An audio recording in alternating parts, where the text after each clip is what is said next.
All right, welcome to the Backyard Farming Series. This is Flock Fridays. This is the second of a four-part series. Our speaker today is Nathan Glenn. He is the ag agent in Howard County, Maryland. Yeah, hi. Thank you, Megan. As Megan said, my name is Nathan. I'm the ag agent in Howard County, and today I get to speak to you a little bit on mixing and making your own feed. And we're gonna be thinking about, and I want you guys to be thinking about, is this right for you? I'm assuming a lot of you, if not all of you, have or you're thinking about having your own chickens, and you have to think about all the things that come with that you have to prepare for and you have to do. And we're going to talk about feeding, and we'll go into a little bit of the basics and general principles as well that apply to making your own feed versus purchasing a feed as well. This is just a required slide that says this is the University of Maryland program that is open to all. Today's presentation will hopefully be able to help you identify key principles of nutrition, understand the basics of feeding chickens, explain the process a little bit of formulating a balanced ration, help you to analyze the benefits and challenges of making your own feed. A lot of that is personal, and so hopefully it helps you start to think about that for yourself. And then I'll make a decision, is making your own feed right for you?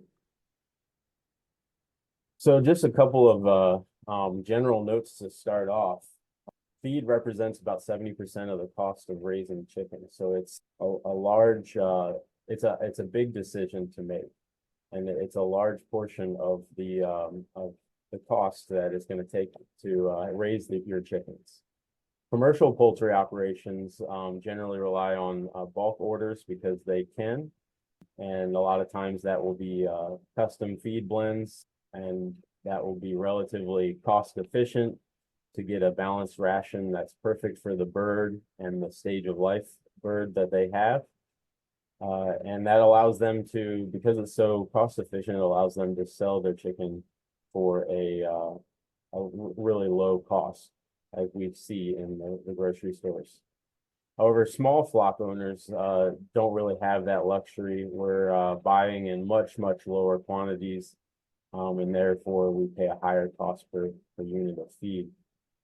Commercially available feeds generally provide, you can get a lot of things. You can get feedstuffs, feed ingredients separate, but commercially available feeds generally provide complete balanced rations for the specific type of bird and the stage of life that bird is. And that's generally easy to tell based on the label or the packaging. There may be benefits that lead you to want to make your own feed, despite the fact that there is a barrier to a challenge to getting started on that, and that it may be more expensive unless you meet certain economies of scale. But there may be other reasons for that, and we'll get into that. So just a little bit about the basics of formulating your feed. Some of this stuff is basic nutrition principles, and then some of it we get further into the specifics of chickens and poultry animals and how that affects the formulating of your feed.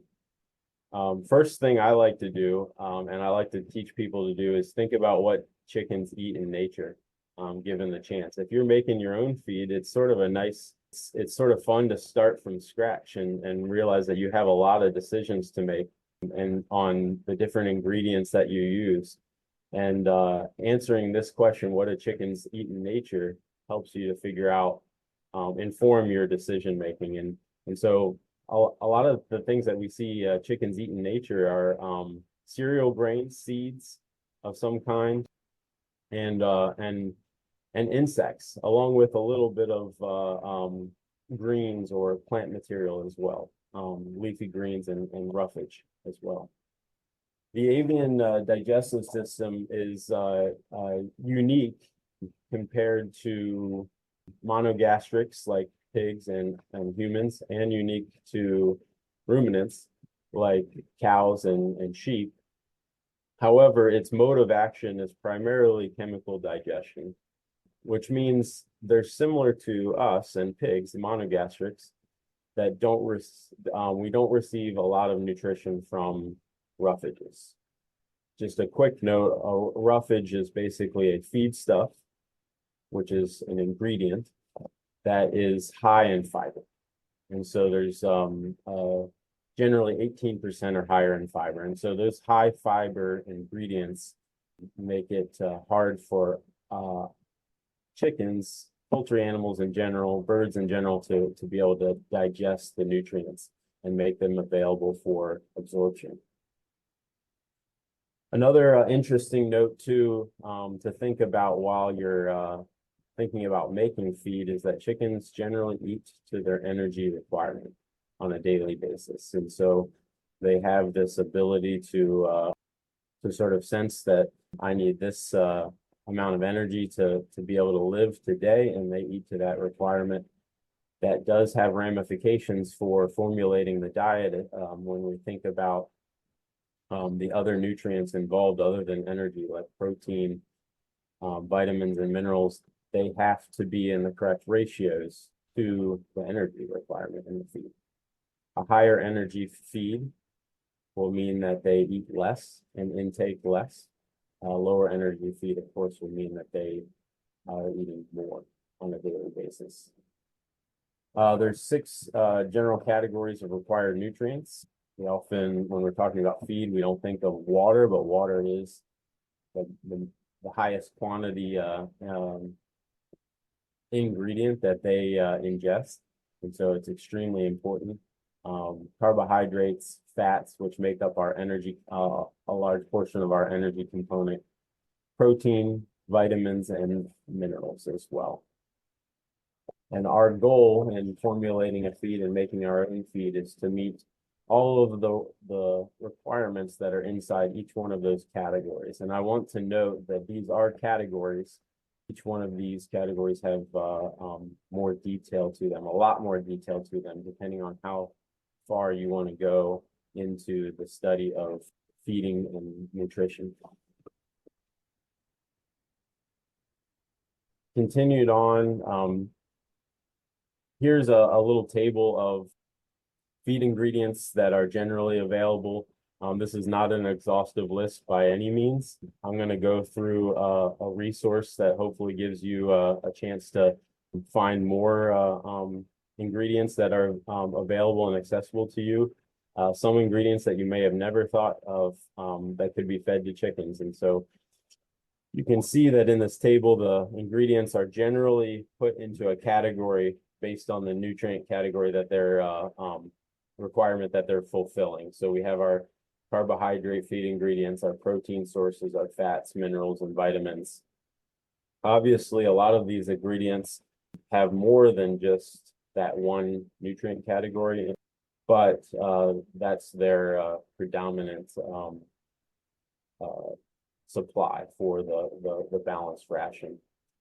And so in carbohydrates, I mentioned that chickens naturally eat a lot of cereals and grains and seeds. And so we have corn, sorghum, wheat, and other grains, lots of other grains, protein sources, which include soybean meal, but also meat products, canola, fish meal is common. So there's animal and plant proteins that chickens will eat. Then we have oils, and then all sorts of different mineral and vitamin feed ingredients, including salts and calcium ingredients such as limestone, calcium carbonate, oyster shells, and you can even feed their eggshells right back to them, as long as you grind it up real small so they don't get into the habit of understanding that they can just peck their eggs. I just wanted to share this resource because I think it really brings a lot of value to me, and I think it could bring a lot of value to each and every one of you. It's called feedopedia.org. As you can see on the left, there is a whole list of feed categories that you can click on, and it brings you to pretty extensive lists of feed ingredients that are involved in each one of those categories. We have forage plant byproducts and plants, feeds of animal origin, and then other feeds as well. So there's a lot of different information on here. As you go on, you can see that I brought us to a sunflower meal page. So it's sunflower seeds. The meal indicates that it's been ground up. And so you can see all the different types of information it gives on the description tab. It'll give you a general description, but also tell you about the different processes that it's taken through to be able to be processed into different products, such as feed.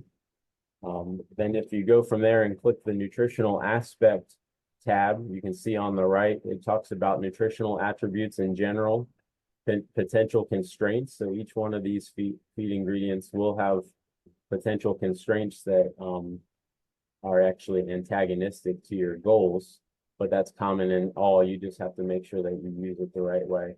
And then on down, it tells you about the nutritional attributes of sunflower meal as it relates to specific types of animals. So you can see the ruminant subheading there. If I were to be able to scroll down, there would be a poultry subheading as well, and it would tell you all about the benefits of sunflower meal, what you have to look out for, and even how much it could be included in a diet. And then even further, if we click on the next tab over at the top on the right, you can see it says nutritional tables. And so it has all sorts of information for you more information than you probably would ever want to look through to know about the composition of sunflower meal and what it's contributing to your balanced ration. Again, we can get into also nutritional requirements because they change based on the type of bird and the stage of life. I mentioned earlier that if you go to the store, whether it's like a Southern States store or some agri-service or agri-supply store like Tractor Supply, you'll see different feeds for different species as well as stage of life, and this is why, because the nutrient requirements change enough that it makes sense for those businesses to change their product, and it would make sense for someone that is making their own feed at home to slightly change their product as well. These are nutritional requirements of Pekin ducks on the left and broiler chickens on the right.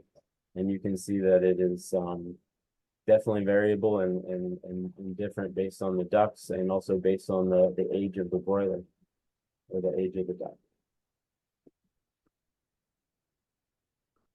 This is just more information here to show you how nutritional requirements, specifically crude protein requirement, changes based on the age of the animal.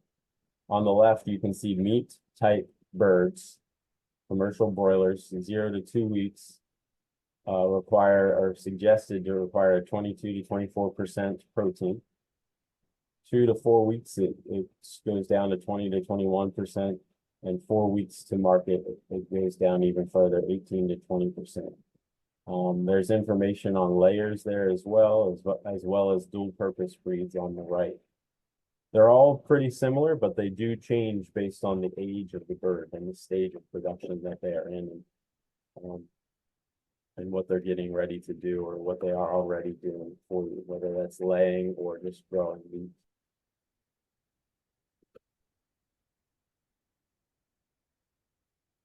Typical feeding programs will include a starter feed, a grower feed, and then depending on the type of bird, whether it's for laying eggs or for meat purposes, you have a layer feed or a finisher.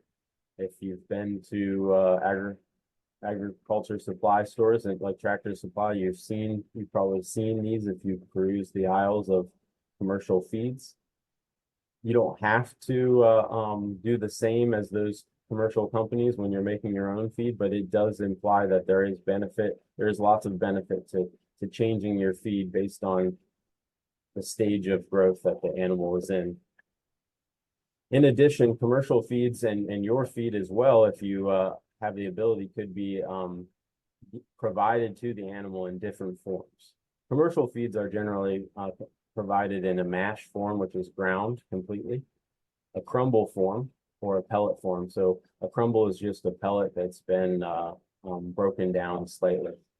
And they all have their different benefits, and the mash is generally the least expensive version, but there is benefit to it being a pellet or a crumble because it generally has been shown to be less wasteful. The chickens waste the feed less, and also it is it allows them to get all their nutrients in one bite and not be able to pick through to what they want and what they don't want, which sometimes in a mash or in a whole grain diet, they can definitely do that.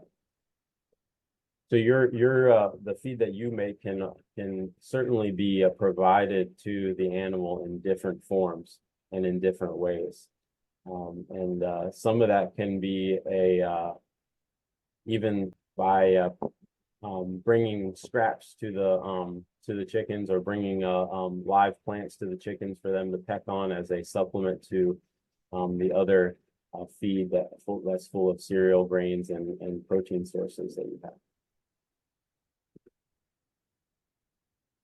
I went into pretty good detail there, and like I said, it may be a little bit too much more detail than you wanted, or you may be really interested in that. However, here's some general principles that I like to talk about when we're talking about feeding chickens and making your own feed. The first and foremost is just clean water is maybe the most important. You can provide a good feed. If they don't have clean water, or if they don't have enough water, they're not going to do well. But then make sure you provide feedstuffs and ingredients that chickens would eat in nature. Provide enough dry matter and a minimum fiber content for them to fill their gut every single day.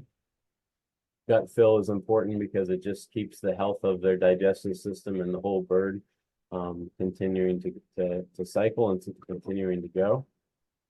Provide a diverse mix of ingredients that cover all the major nutrient categories. I would even suggest including both animal and plant proteins.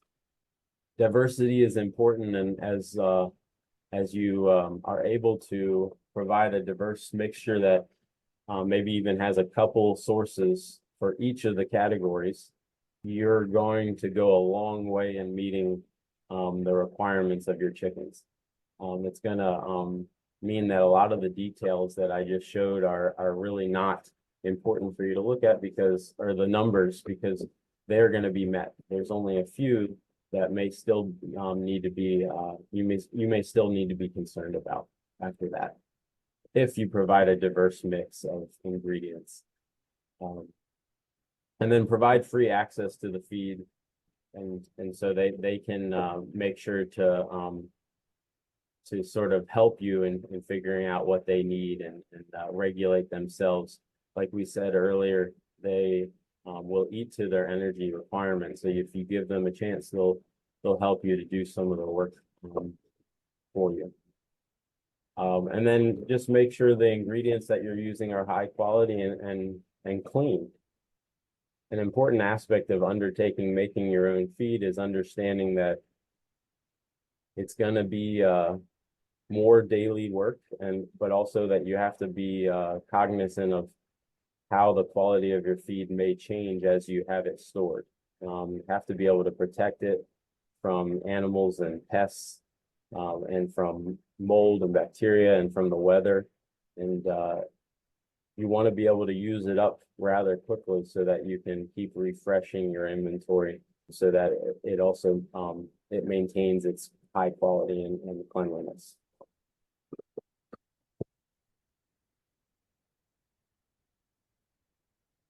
I mentioned that from a bird's eye view, once you provide a diverse mixture of ingredients that covers all of the nutrient categories. In fact, multiple sources covering all of the nutrient categories. It's important to understand that you're probably going to meet most of the requirements just by doing that. And so then we're left with some of the requirements or some of the things that we need to be concerned about even still, and that's dry matter. Dry matter is important because we calculate our requirements and the composition, nutrient composition of the feeds based on the dry matter. So you have to take out the water component to the feed. Each feedstuff will generally have some or a lot of water involved in it, and so you have to take that out before. Also, understanding the dry matter levels will give you a better understanding of how you need to store your ingredients. Obviously, higher water content means more chances for mold. Energy is important because, as I said before, because they eat to their energy requirement, you need to be aware of the ratios of all the other important nutrient requirements to the energy level in the feed. Because if it's a high energy feed and therefore they're eating less of it, it might mean that they don't meet their protein requirement, or it might mean that they don't meet their calcium requirement. This is an interesting point. Technically, when we see nutrient requirements and we see crude protein, it says just says a percentage. Let's say 22% crude protein is the requirement. Well, technically, that's not really the case. What really matters is the amino acid makeup of the proteins is correct, and so you want to have the right proteins, the right quality of proteins. And so it's the amino acid content that matters. There's many amino acids. Really, the ones that we're most worried about are methionine and lysine. And so those of all the amino acids, we're mainly worried about those.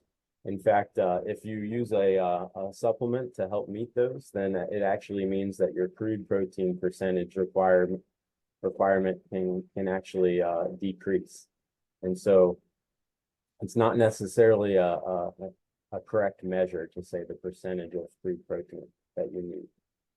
In addition, the energy requirement or the energy level, if it's really low and they're eating a lot more feed each day to be able to meet their energy requirement, it also probably means that their percentage of protein in the feed can be less because they're eating more of it, and they will meet their daily requirement. Calcium and phosphorus are important for bone development, but also for especially for layers and being able to produce an egg and make an eggshell. Calcium and phosphorus don't only just have a minimum requirement, they also have a requirement that they're in the right proportions.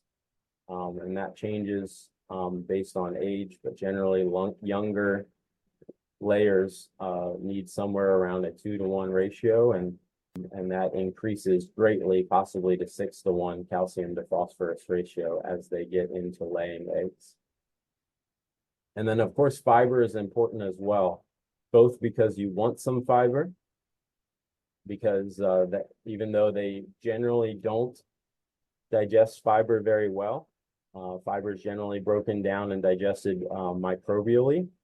There is some microbial digestion in the avian digestive tract, and so as we feed, we also want to make sure that we are feeding that small community of microbes. But we're also interested in fiber because we don't want it to be extremely high.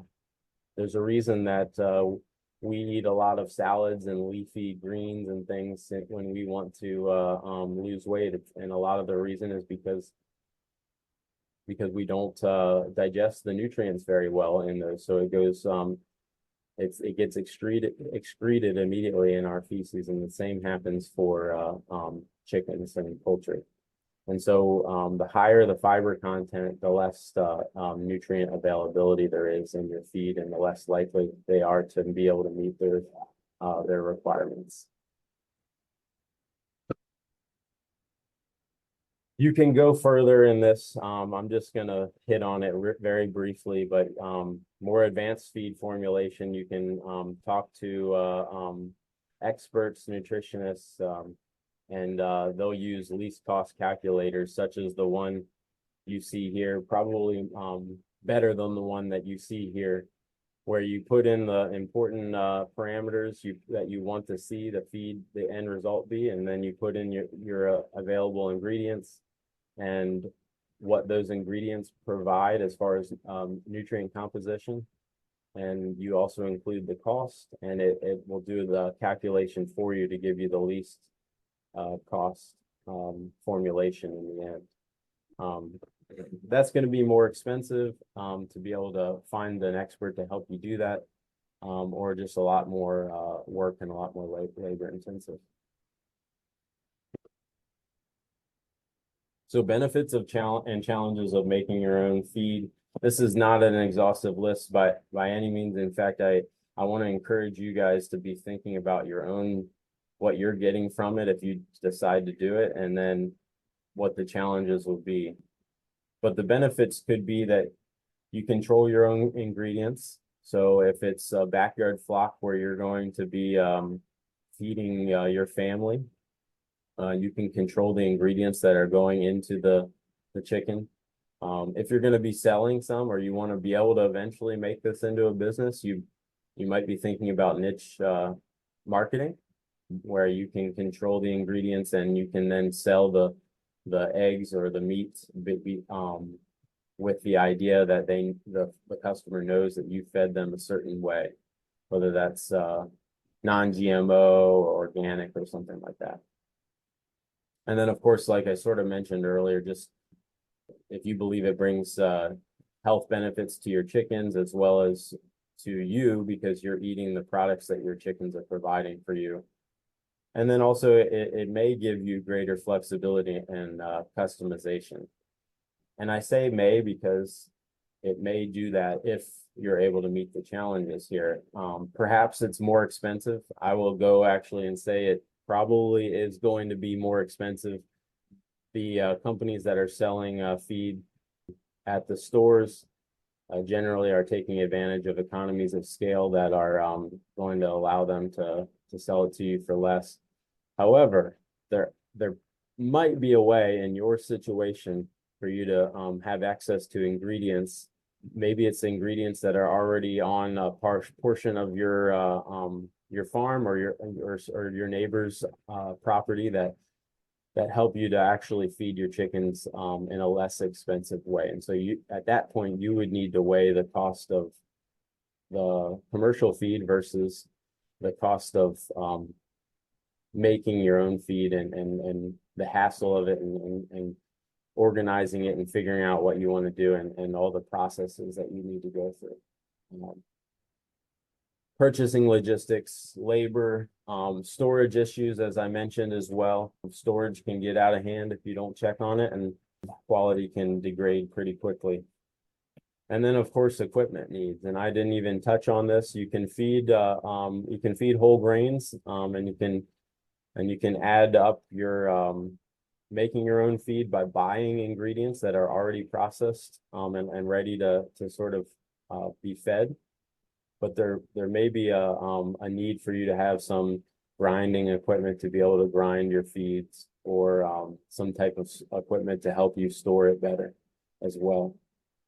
So those are all potential challenges. Like I said, your situation is your own, and you probably could add a few bullet points to each one of these and maybe even subtract some, because that they're either not a problem for you or they're not going to be a benefit for you.